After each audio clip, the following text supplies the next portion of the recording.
Samedi 14 novembre 2020, mesdames et messieurs, bonjour. Il est 6h30 sur RTI 1 et c'est tout naturellement l'heure de vous informer.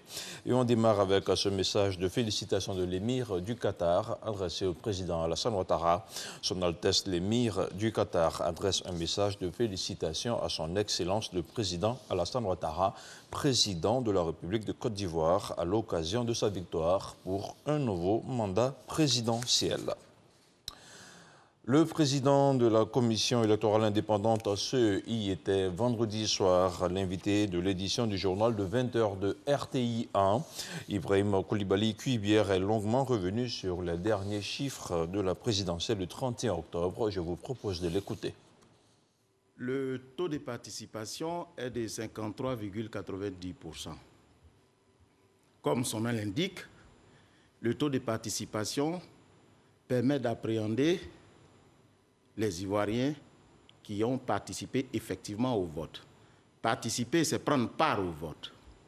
Il est calculé sur la base qui suit. On fait la somme des votants qu'on déduit de la population électorale. Tel est le principe.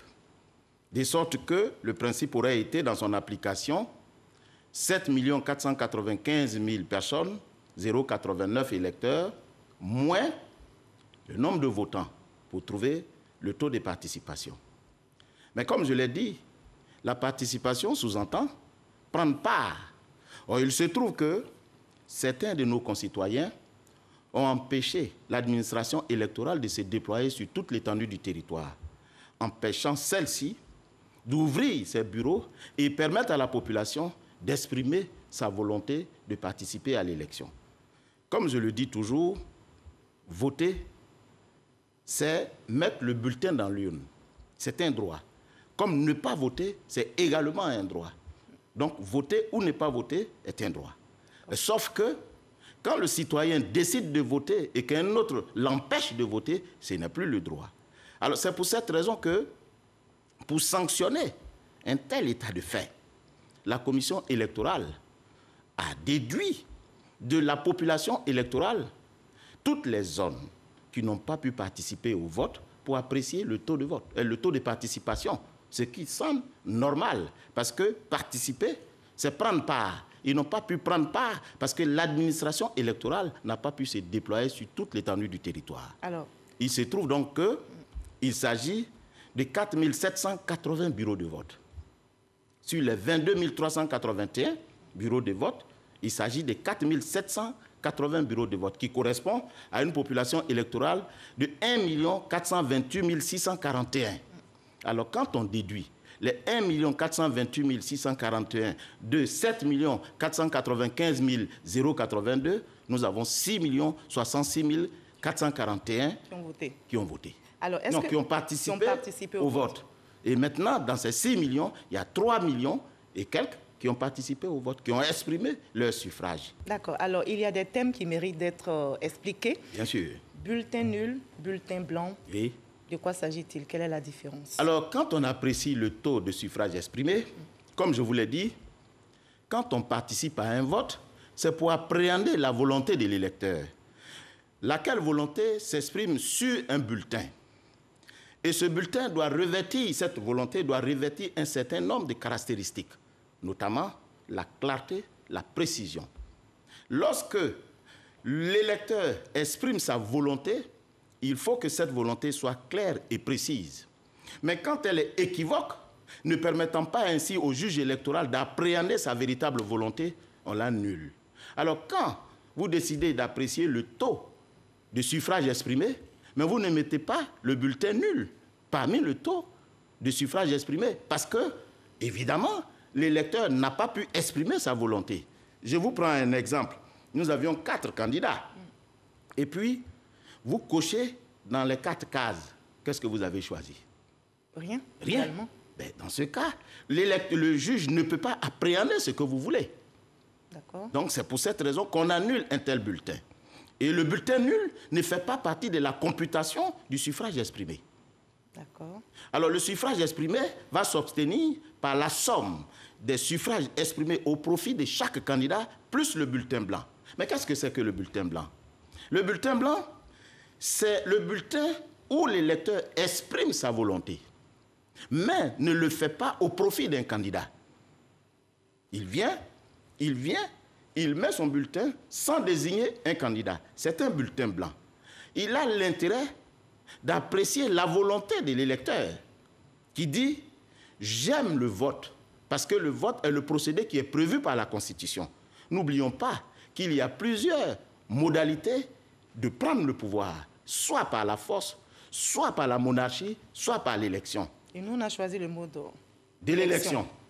La Constitution le dit que le pouvoir appartient au peuple et le peuple le transfère à ses gouvernants élus par le biais de l'élection. Donc nous avons choisi l'élection. Alors, il n'y a pas de violence dans l'élection. Alors quand le citoyen vient s'exprimer de cette façon, il fait partie de ceux qui ont exprimé leur volonté. Sauf que, à la différence du bulletin nul, lui, il ne désigne personne. Alors que l'autre, il ne désigne personne parce qu'on n'arrive même pas à appréhender la volonté de l'électeur. Voilà, c'était pour vous l'éclairage sur les chiffres du scrutin fait par le président de la CEI. Au lendemain des affrontements intercommunautaires à Mbato, plusieurs personnes ont été interpellées. Des armes ont été également saisies par la gendarmerie nationale, une force qui continue ses actions de proximité et qui appelle à l'apaisement. Abou Sanogo.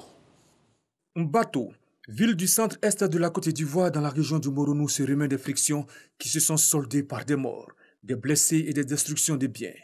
Au lendemain de ces événements, la gendarmerie nationale a, au cours d'opérations de démantèlement de barrages et de perquisitions, réussi à interpeller une dizaine d'individus et saisi plusieurs armes. Il s'agit notamment de 8 fusils de type calibre 12, 2 fusils de type calibre 14, un pistolet artisanal et de nombreuses cartouches. Tous ces individus interpellés seront conduits devant les juridictions compétentes pour répondre de leurs actes. Mbato renoue à présent avec le calme après l'intervention des forces de l'ordre déployées. Et le commandant supérieur de la gendarmerie nationale, le général de division Alexandre Apalou Touré, a multiplié pour sa part les rencontres avec l'ensemble des populations pour les exhorter à l'unité et au vivre ensemble. Un comité de veille a par ailleurs été mis en place à cet effet pour restaurer et maintenir la confiance entre les différentes parties. Je vous donne à présent lecture de ce communiqué de la ACA. La Haute Autorité de la Communication Audiovisuelle ACA constate que suite à l'élection présidentielle du 31 octobre 2020, certains médias audiovisuels internationaux présentent une situation chaotique de la Côte d'Ivoire ne correspondant à aucune réalité tangible et se font parfois le relais d'appels séditieux. La ACA relève que ces informations dont la véracité n'est nullement établie sont de nature à inciter à la haine et à la violence et à fragiliser ainsi la cohésion sociale.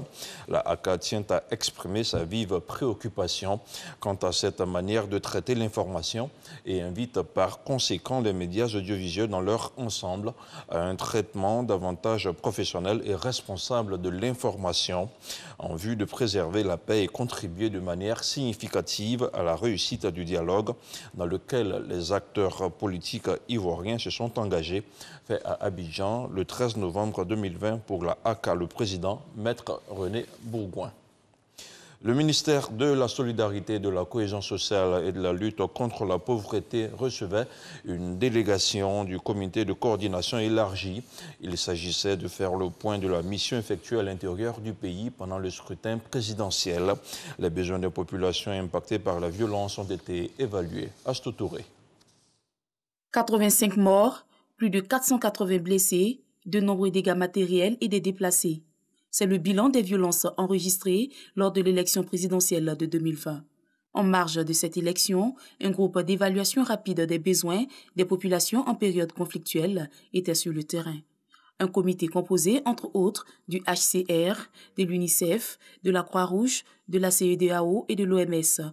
25 localités ont été visitées et 22 ont observé des mouvements de population. Les besoins prioritaires restent l'alimentation, l'abri, la santé et l'éducation. Aujourd'hui, les partenaires ont aussi fait le point sur les actions qu'ils ont déjà entreprises à travers à la fois partenariats qui ont été activés, des ressources qui étaient disponibles, des stocks qui ont été mis à la disposition pour porter un premier appui à ces familles. Mais nous avons convenu donc de mettre à jour ces besoins avec une liste exhaustive et de continuer de travailler avec le gouvernement pour venir en aide le plus rapidement possible auprès de toutes les familles qui sont concernées. Occasion pour Maria Toukone de rappeler la nécessité d'aller à la paix. La ministre de la Solidarité entend tout mettre en œuvre pour favoriser le retour des déplacés vers leur milieu d'origine. L'État fera tout pour être aux côtés des victimes. Et pour cela, nous avons commencé un certain nombre d'actions, d'assistance. L'appel à l'apaisement, c'est un appel permanent que nous lançons. C'est un appel que nous lançons tous les jours. Nous n'avons qu'un seul pays, nous devons faire en sorte que le pays ne brûle pas. Nous devons faire en sorte que les acquis que nous avons obtenus en matière de cohésion et de réconciliation soient préservés et que nous puissions vivre ensemble malgré nos différences parce que, au-delà de la politique, nous demeurons frères et sœurs.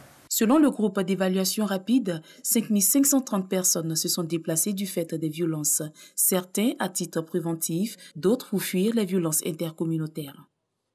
Autre chose à présent, dans le domaine du cacao, c'est une coopération qui se consolide entre notre pays et le Ghana. Après la reconnaissance des dirigeants des organes en charge de la gestion de la filière en Côte d'Ivoire en octobre dernier, ces mêmes acteurs viennent d'être élevés au grade de compagnon dans l'ordre du Volta à Accra. Le compte-rendu de Noël Nyagno. Jubilé House de Accra, ce jeudi 12 novembre 2020. Un lieu et une date que n'oublions pas de sitôt qu'Honoré Ibrahima Yves, directeur général du Conseil Café Cacao, et Joseph Boahin Aïdo, directeur exécutif du Ghana Cocoa Board. En ce jour et en ce lieu, ils ont été élevés au rang de compagnons du Volta, un ordre sélectif. De 1960 à 2020, ils ne sont que 43 personnalités du monde de l'éducation, de l'agriculture et autres à avoir été distinguées dans cet ordre. À l'origine de cette reconnaissance, leur mérite à travers l'avènement de l'initiative Cacao Ghana Côte d'Ivoire. Une sorte de bouée de sauvetage pour les producteurs des deux pays, plus de 65% de l'offre mondiale du cacao. Ainsi, malgré la baisse des cours de cette année 2020, Covid-19 oblige, les paysans de ces deux pays ont un prix rémunérateur de 1000 francs CFA le kilogramme Borchamp. Une réussite que le président Nana Akufo-Addo du Ghana a tenu à marquer d'une pierre blanche ce 12 novembre, après son homologue de Côte d'Ivoire, le 1er octobre à Yamoussoukro. Ils nous font honneur, mon homologue Alassane Ouattara et moi. Je salue leur excellente contribution et leur engagement à l'amélioration du revenu des producteurs et leur mieux-être. Une reconnaissance à forte dose émotive. En me distinguant, c'est mon pays, la Côte d'Ivoire, ma famille et mes collaborateurs du Conseil du Café Cacao que vous honorez ainsi. Recevoir une telle distinction dans son pays est déjà une source de fierté. Et cette fierté prend une dimension encore plus grande lorsque la distinction est accordée par un pays frère et surtout un grand pays comme le Ghana. Consolider cet acquis et gagner d'autres batailles, voilà l'engagement des distingués. Après cette étape, nous allons travailler à consolider les acquis et gagner l'adhésion des partenaires pour pérenniser l'initiative Cacao Ghana Côte d'Ivoire. Toutes choses saluées par les producteurs. C'est vraiment un honneur pour moi de voir deux pays différents par la langue, mais qui s'entendent sur le même produit, qui est le cacao, et qui se battent pour nous, les producteurs de cacao, dans nos deux pays. Pour le ministre ghanéen de l'Agriculture, cette réussite doit faire tache d'huile dans tous les pays producteurs. Cette initiative doit être étendue à l'ensemble des pays producteurs pour sa pertinence. Conscient des enjeux de cette initiative, un secrétariat exécutif va être mis en place.